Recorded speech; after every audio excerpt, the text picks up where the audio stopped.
Subscribe कीजिए हमारे channel science fact mania को और दबाइए इस घंटे को ताकि आपसे हमारी एक भी वीडियो मिस ना हो पाए। सो हेलो गाइस, कैसे हैं आप लोग। स्वागत है आपका हमारे चैनल साइंस फैक्ट मेनिया में। और गाइस, आप सब ताजमहल के बारे में तो जानते ही होंगे, जो कि दुनिया के 7 वंडर्स में से एक है और इंडिया के भी 7 वंडर्स में से एक है। जैसा कि आप जानते हैं कि इसको शाहजहां ने 1632 में अपनी वाइफ मुमताज महल की डेथ के बाद बनाया था, उनकी याद में। और आप ये भी जानते होंगे कि इसे सिंबल ऑफ लव कहा जाता है और यूनेस्को ने इसे 1982 में एक वर्ल्ड हेरिटेज डिक्लेयर कर दिया था। इसी की वजह से मैं आज आपके लिए लाया हूँ 5 ताजमहल से जुड़े हुए बहुत ही इंटरेस्टिंग फैक्ट्स। तो गैस तैयार हो जाइए, क्योंकि आज आप जानने वाले हैं ताजमहल से जुड़े हुए 5 बहुत ही इंटरेस्टिंग फैक्ट्स। लेकिन उन सबसे पहले गाइस, अगर आपने अब तक हमारे चैनल साइंस फैक्ट में सब्सक्राइब नहीं किया है तो प्लीज़ सब्सक्राइब कर लीजिए। मैं ऐसी इंटरेस्टिंग वीडियोस आपके लिए लाता रहता हूँ। और चलिए फाइनली इस वीडियो को शुरू करते हैं। Fact number 5। गाइस, अब तुमने व्हाइट कलर का ताजमहल तो देखा ही होगा, लेकिन गाइस क्या आपने सोचा है कि क्या ब्लैक कलर का ताजमहल एग्जिस्ट करता है? वेल, ब्लैक कलर का ताजमहल एग्जिस्ट तो नहीं करता, बट शाहजहां का ओरिजिनल प्लान था कि वो एक ब्लैक ताजमहल बनवाता, जिसमें जैसे उसने मुमताज महल की कब्र उसमें रखवाई वैसे ही उसकी कब्र वो ब्लैक कलर के ताजमहल में होती। असल में इसका पता तब चला जब 1665 में जीन बैप्टिस्ट जब ताजमहल को देखने आए, तो उन्हें जब उसकी अपोजिट साइड पे देखा यमुना नदी के पार, तो उन्हें पता चला कि वहाँ पे कुछ रिमेन्स हैं किसी दूसरी चीज़ के या फिर किसी दूसरे बिल्डिंग के। और जब उन्होंने रिसर्च की तो उन्हें पता चला कि यहाँ पे भी ताजमहल की कॉपी यानी कि ब्लैक ताजमहल बनने वाला था, जिसमें शाहजहां की कब्र होने वाली थी। लेकिन गाइस, जैसा कि आप जानते हैं कि जब शाहजहां का बेटा औरंगज़ेब राजा बना तो उसने शाहजहां को ही जेल में डाल दिया, जिसकी वजह से ब्लैक ताजमहल कभी नहीं बन पाया। और शाहजहां के मरने के बाद औरंगज़ेब ने उसकी कब्र को वहीं मुमताज महल की कब्र के पास में दफना दिया। इसी की वजह से कभी ब्लैक ताजमहल नहीं बन पाया। Fact number 4। गाइस, जैसा कि आप जानते हैं कि ताजमहल एक बहुत ही बैलेंस स्ट्रक्चर है, लेकिन गाइस क्या आप ये जानते हैं कि इस स्ट्रक्चर का बैलेंस का एक बहुत ही important role Yamuna river play करती है। गाइस, जैसा कि आप जानते हैं कि जो ताजमहल है वो टिम्बर पे बना हुआ है।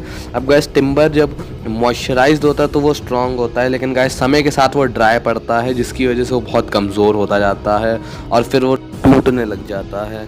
और एज उसका बेस टिम्बर का बना था तो चांसेस थे कि जब ये टिम्बर पुराना पड़ता और जब इसको बने हुए 40-50 साल बीत जाते तो ये टूटने लग जाता। लेकिन यमुना रिवर की वजह से ये टिम्बर मॉइस्चराइज्ड रहा, जिसकी वजह से ताजमहल का जो बेस था वो हमेशा बहुत स्ट्रॉन्ग रहा। इसी की वजह से ताजमहल आज one of the most balanced architectures में से एक है। इसके बैलेंस के बारे में एक और फैक्ट ये है कि इसके चारों जो आपको 4 पिलर्स दिखाई देते हैं वो एक्चुअल में आपको बिल्कुल स्ट्रेट दिखाई देंगे, लेकिन असल में ये होते हैं थोड़े से टेढ़े। ये ऐसे इसलिए होता है कि इन केस अगर कोई भूकंप आए तो ये जो चारों पिलर्स हैं वो 4 अलग अलग डायरेक्शन में गिरे और ताजमहल के ऊपर ना गिरे, ताकि ताजमहल टूट ना जाए। तो ये एक और फैक्ट है जो कि इसके बैलेंस से इम्प्लिकेटेड है। Fact number 3। Guys, fact number 3 होने वाला है ताजमहल के ईस्टर्न गेट से रिलेटेड। तो गाइस, जैसा कि आप जानते होंगे कि ताजमहल को एंटर करने के लिए सबसे पहले आपको ईस्टर्न गेट के थ्रू जाना होता है। और गाइस, अगर आप ईस्टर्न गेट के थ्रू जाएंगे तो आप सबसे पहले ध्यान देंगे कि इस 11 डोम्स बनाए गए हैं, 11 डोम्स आगे और 11 डोम्स पीछे। तो गाइस, ये चीज़ रिप्रेजेंट करती है कि ताजमहल को बनने में पूरे 22 साल लगे थे।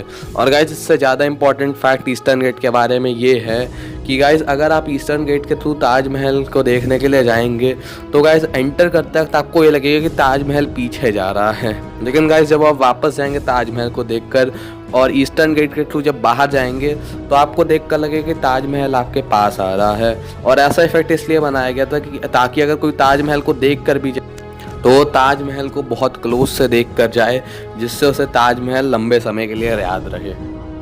और इन डोम्स का मतलब भी अब तक आपने गेस कर लिया होगा कि इन्हें ईयर्स को रिप्रेजेंट करने के लिए बनाया गया था। टोटल 22 डोम्स बनाए गए थे और हर साल एक डोम बना दिया जाता था जब ये बनता था।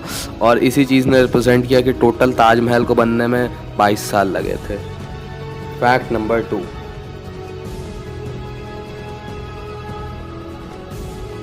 गाइस, अगर आपने ताजमहल को खुद विजिट करके देखा होगा तो आप जानते होंगे कि इस पे कुछ बहुत ही सुंदर पत्थर पत्थर लगे हुए हैं जो कि इसको बहुत ही सुंदर बनाता है। ये पत्थर नॉर्मली रेड और ग्रीन कलर के होते हैं। मैं बता दूं कि इन पत्थरों को फ्रांस और साउथ अफ्रीका से लाया गया था और उस समय कोई एडवांस व्हीकल्स एग्जिस्ट तो करते नहीं थे, इसकी वजह से इनको लाने के लिए हाथियों का यूज़ किया गया था। इसी की वजह से ताजमहल को बनने में इतना टाइम लगा, क्योंकि हाथियों के थ्रू उन पत्थरों को लाने में बहुत टाइम लगता था। इन पत्थरों के बारे में एक और इंटरेस्टिंग फैक्ट ये है कि अगर आप इन पत्थरों पर लाइट डालेंगे तो गाइस वो पूरे पत्थर एक बहुत ही बढ़िया तरीके से शाइन करेंगे और देखने में बहुत ही सुंदर लगेंगे और ये बहुत ही बढ़िया पैटर्न क्रिएट करते हैं और एक बहुत ही बढ़िया शाइन मारता है जब आप इन पर लाइट डालते हैं। तो फैक्ट नंबर 1 गाइस, आपने ताजमहल की फ़ोटो कभी ना कभी तो देखी होगी और आपने ध्यान दिया होगा कि फ़ोटो हमेशा वैसी होती है जैसे आपने स्क्रीन पे देख रहे होंगे, यानी कि आपको लगता होगा कि ताजमहल के फ्रंट की फ़ोटो है, लेकिन गाइस असल में ताजमहल के बैक साइड की फ़ोटो है। असल में गाइस शाहजहाँ का जो ओरिजिनल प्लान था ताजमहल बनवाने का, उसके ओरिजिनल प्लान के अकॉर्डिंग ताजमहल में एंटर करने का रास्ता सिर्फ यमुना नदी के थ्रू था, सिर्फ वहाँ से बोट के थ्रू। लेकिन समय के साथ ज़्यादातर लोग पीछे के ईस्टर्न गेट के रास्ते से आने लगे और पीछे यमुना नदी के रास्ते से बहुत कम लोग आने लगे। इसी की वजह से अब ज़्यादातर फ़ोटोज़ में ईस्टर्न गेट के साइड से इसकी फ़ोटो ली जाती है और वही देखकर लगता है कि यही उसकी ओरिजिनल फ़ोटो है जो कि सामने से ली गई है। लेकिन शाहजहाँ के ओरिजिनल प्लान के अकॉर्डिंग उसकी ओरिजिनल फ़ोटो पीछे से ली जानी चाहिए थी, जो कि फ्रंट साइड होता। और इसका साफ एविडेंस तब मिलता है जब आप यमुना नदी के पीछे के शाही दरवाजे को देखते हैं, जो कि ताजमहल की एंट्रेंस होने वाली थी।